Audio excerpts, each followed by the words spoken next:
Assalamualaikum warahmatullahi wabarakatuh. Kembali lagi di Babah Fahmi Channel.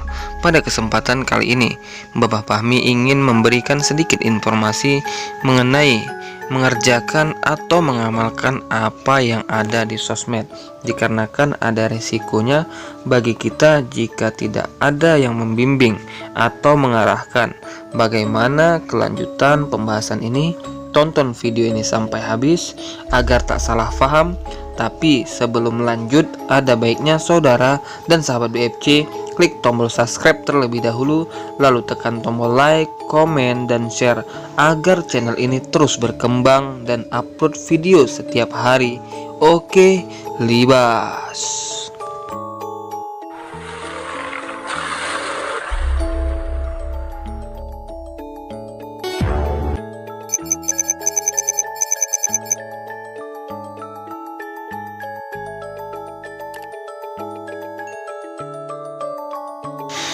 Bismillahirrahmanirrahim. Alhamdulillahirrabbilalamin. Wassalatu wassalamu ala asrafil anbiya'i wal mursalin wa ala alihi wa sahbihi ajma'in. Pertama-tama marilah kita panjatkan puja dan puji syukur kita atas kehadiran Allah Subhanahu wa ta'ala, yang mana sampai saat ini kita masih dan tetap diberi kesehatan, keselamatan, dan berkahnya umur, sehingga sampai saat ini kita masih bisa berkumpul di Babah Fahmi Channel. Semoga apa yang kita niatkan dan apa yang kita hajatkan selama ini semua dikabulkan oleh Allah Subhanahu wa ta'ala. Amin ya rabbal alamin. Dan tak lupa pula dan tak jemu-jemunya dan tak bosan-bosannya, bahkan tak henti-hentinya, selawat berangkaikan salam kita hadiahkan kepada junjungan kita Habibullah, Nabiullah, Rasulullah, Nabi besar Muhammad Sallallahu Alaihi Wasallam, dengan ucapan Allahumma sholli ala Sayyidina Muhammad, Allahumma sholli wa sallim wa barik alaih. Semoga diri kita serta keluarga kita, anak cucu kita diberi syafaat oleh Rasulullah Sallallahu Alaihi Wasallam di hari akhir kelak. Amin ya rabbal alamin. Oke sahabat BFC yang dirahmati oleh Allah Subhanahu wa ta'ala dan yang BFC hormati, beberapa hari yang lalu ada salah satu sahabat kita yang bercerita menyampaikan apa yang ia alami, dan ini ada kaitannya dengan hajat ia yang ingin punya khodam macan putih, dan akhirnya ia melihat video-video yang ada di medsos, yang ada di sosial media, yang berkaitan dengan cara atau langkah-langkah dalam melakukan penarikan khodam macan putih. Dan setelah dia melihat beberapa video yang berkaitan dengan penarikan khodam macan putih, ia langsung melakukannya selesai sholat asar, dan ia melakukan atau mempraktekkan persis dengan apa yang ia lihat dan apa yang diajarkan di dalam video tersebut.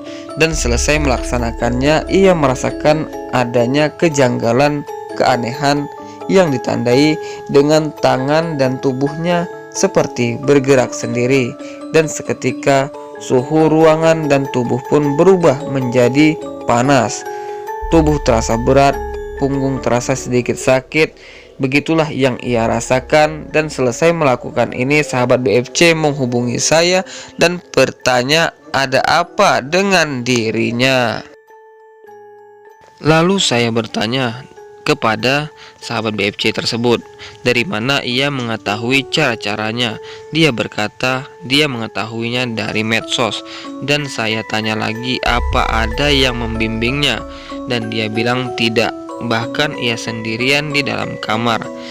Saya bilang kamu sangat nekat, dan ia menjawab bahwasanya ia sangat pengen mempunyai khodam macan putih. Begitulah pernyataannya. Jadi begini saudara dan sahabatku semua, bukan berarti untuk mempelajari yang ada di video-video yang ada di medsos itu tidak boleh. Saya menyatakan itu boleh, tapi kita harus mengetahui caranya betul-betul, atau kita konsultasi dengan orang yang memahaminya di sekitar rumah kita. atau di sekitar kita yang bisa kita kunjungi, sehingga kita ada panduan yang nyata dari orang tersebut. Tapi saran saya, jika itu dilakukan tanpa ada yang mengarahkan, bahkan kita sendiri di kamar dan dikunci ketika ada kejadian yang tidak kita inginkan, misalnya seperti kesurupan, pasti tidak ada orang yang tahu. Jadi hal yang seperti ini dipelajari bukan karena pengen, bukan karena untuk jago, karena semua ilmu itu dipelajari niatnya lillahi ta'ala. Dan kalau ada diberi Allah manfaat dari amalan tersebut, itu adalah bonus dari Allah dan kita gunakan untuk kebaikan. Insya Allah menjadi amal buat kita yang diberi kemampuan tersebut. Karena pas saya lihat ini bukan macan putih yang datang, dari apa yang saya rasakan sudah lain. Karena hal-hal seperti ini tidak semudah yang kita bayangkan dan tak semudah membalik telapak tangan. Malah yang tertarik adalah makhluk yang berenergi negatif.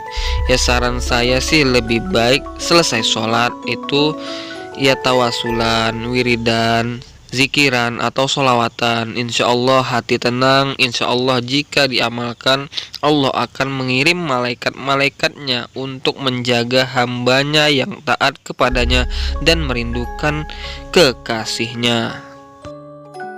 Oke sahabat BFC yang berbahagia, semoga kita semua bisa istiqomah dalam menjalankan perintah-perintah Allah Subhanahu wa Ta'ala, menjauhi segala yang dilarangnya.